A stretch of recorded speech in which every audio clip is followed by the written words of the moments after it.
तीन बहुओं के कढ़ी चावल और छोले चावल।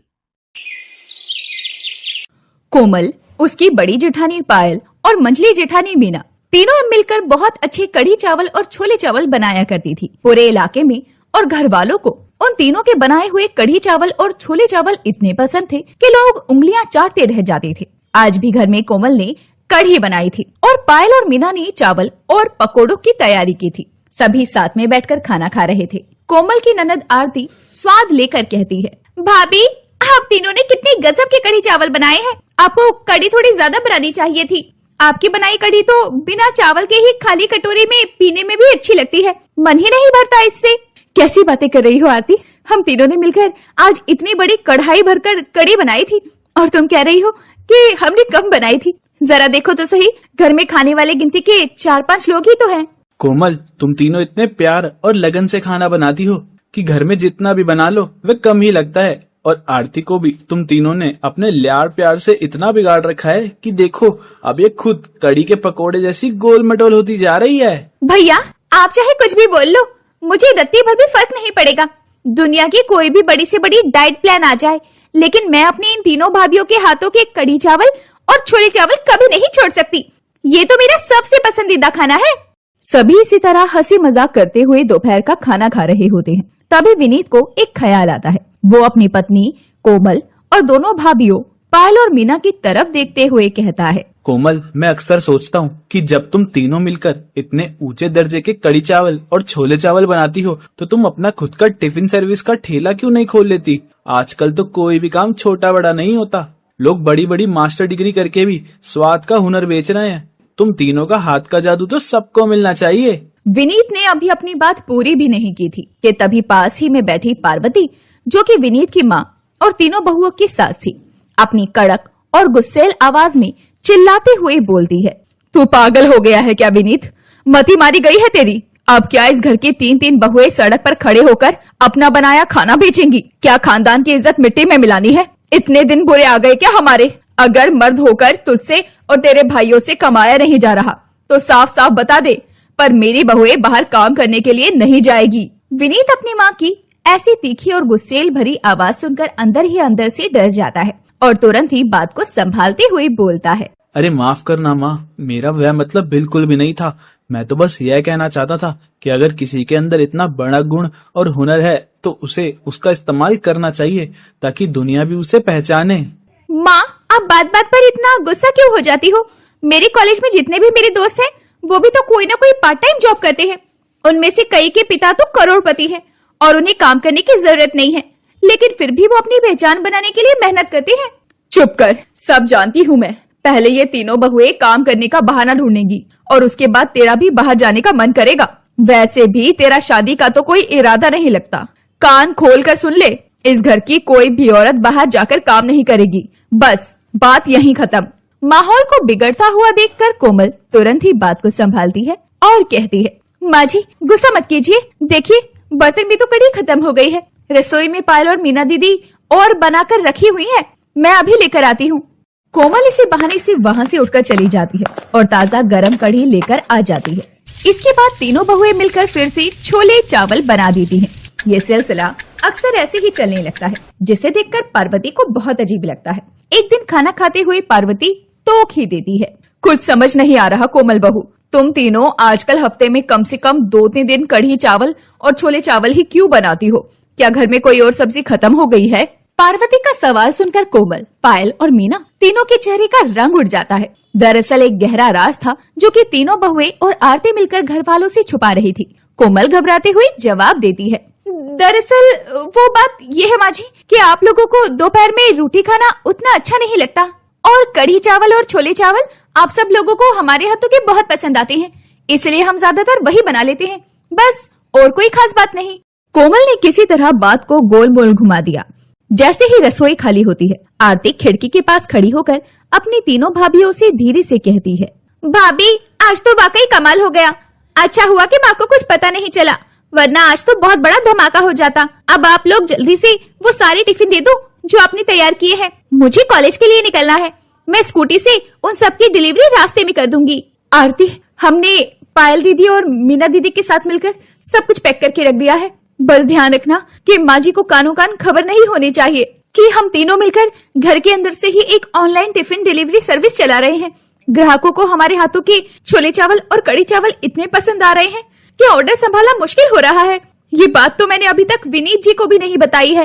भाभी, आप नहीं जानते, भैया तो माँ के सबसे बड़े चमचे हैं। अगर उन्हें जरा भी भनक लगी तो वो तुरंत माँ को बता देंगे, और माँ के एक बार मना करने पर भैया भी आपको ये काम बंद करने को कह देंगे। आपको पता ही नहीं कि आपसे पहले भैया नैना नाम की लड़की को पसंद करते थे, लेकिन माँ ने एक बार गुस्से में कह दिया कि वो इस घर की बहू नहीं बनेगी, और भैया चुपचाप मान गए। जो अपने प्यार के लिए नहीं लड़ा, वो भला हमारे लिए और हमारे काम के लिए क्यों लड़ेगा। बस आरती, मुझे वो बात पता है। बेकार में पुरानी बातें मत निकालो। मुझे और दीदी, हम लोगों को इमोशनल करने की जरूरत नहीं है। चुपचाप टिफिन उठाओ और निकलो। दरअसल ये तीनों देवरानी जेठानी और ननद मिलकर एक गुप्त क्लाउड किचन चला रही थी। जो पैसे वहाँ से आते उन्हें वो अपने भविष्य के लिए संभाल कर रखती। आरती अपनी आगे की पढ़ाई और शादी के खर्चे के लिए, और बहुएं अपने अपने होने वाले बच्चों और मुश्किल वक्त के लिए पैसे जोड़ रही थी। ऐसे ही एक दिन उनकी पड़ोसन शकुंतला घर आती है और पार्वती से कहती है, अरे पार्वती, क्या बात है? आजकल तू पार्क में घूमने नहीं आती? बहुत दिन हो गए तुझसे गपशप किए। क्या बताऊं बहन, समय ही नहीं मिलता। घर के कामों और गर्मी की वजह से बाहर निकलने का मन ही नहीं करता। मन से याद आया, कल मेरा बहुत मन कर रहा था छोले चावल खाने का, तो मैंने एक टिफिन सर्विस से ऑर्डर किया। नाम तो कुछ कोपामी टिफिन सर्विस जैसा था। सच कह रही हूँ पार्वती, इतने लाजवाब छोले चावल थे कि मजा आ गया। बहन, तू चाहे कहीं से भी मंगवा ले, पर मेरी 3 बहुओं के हाथों जैसा स्वाद तुझे कहीं नहीं मिलेगा। कल ही मेरी बहुओं ने भी छोले चावल बनाए थे। रुक, थोड़े पड़े हैं, मैं तुझे चखाती हूँ। पार्वती अपनी बहुओं को आवाज लगाकर कल के बचे हुए छोले चावल गरम करवाकर मंगवाती है। शकुंतला जैसे ही पहला निवाला खाती है, उसकी आंखें फटी की फटी रह जाती है। पार्वती, ये तो बिल्कुल वही स्वाद है जो छोले चावल मैंने कल मंगवाए थे। उनका स्वाद और इनका स्वाद तो एकदम एक जैसा है। कहीं तेरी बहुएं ही ये टिफिन सर्विस तो नहीं चला रही? कोमल, जो वहीं खड़ी थी, ये सुनकर पूरी तरह से घबरा जाती है और हकलाते हुए कहती है, आंटी, आप ये कैसे बातें कर रही हैं? मैं और दीदिया तो सारा दिन घर के कामों में फंसी रहती है। हम टिफिन सर्विस कैसे चला सकती हैं? आप भी ना कमाल करती हैं। शकुंतला को अब पक्का हो गया था। वो पार्वती के कान भरते हुए कहती है, देख पार्वती, उस सर्विस का नाम कोपामी था। कोमल, पायल और मीना, इन तीनों के नाम के पहले अक्षर। ये तो कोई इत्तेफाक नहीं हो सकता। तेरी बहुएं तुझे चूना लगा रही है। देख शकुंतला, तुझे पता है कि पड़ोसियों का काम दूसरों के घरों में आग लगाना होता है, और ये मुझे भी पता है। लेकिन मुझे अपनी बहुओं और बेटी पर पूरा भरोसा है।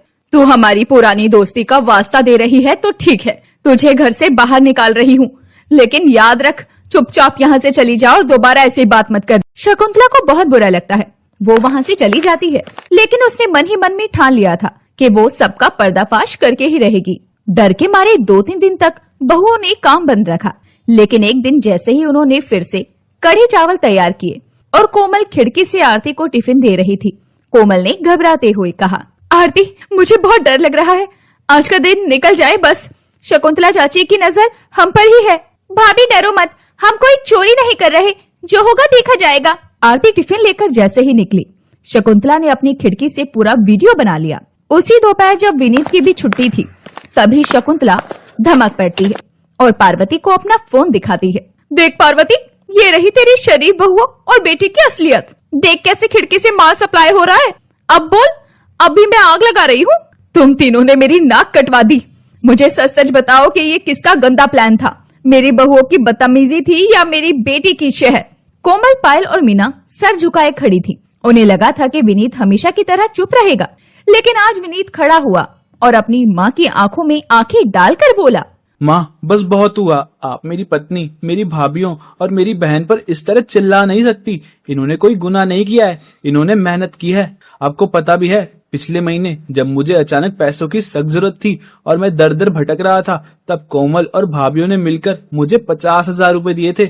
मुझे लगा था कि शायद वे अपने मायके से लाई हैं, लेकिन आज पता चला कि वे उनकी खुद की मेहनत की कमाई थी। माँ, आपको याद है वे पैसे कहाँ काम आए थे? आपके मोतियाबिंद के ऑपरेशन के लिए।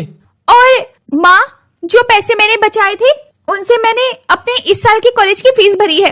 मैं आपसे झूठ बोलती थी कि मुझे स्कॉलरशिप मिली है, क्योंकि मैं जानती थी कि अगर मैं आपसे पैसे मांगती तो आप मुझे पढ़ाई छुड़वाकर घर बैठा देती। ये सारी बातें सुनकर पार्वती के पैरों तले जमीन निकल जाती है। उसे अपनी पुरानी सोच पर बहुत पछतावा होता है।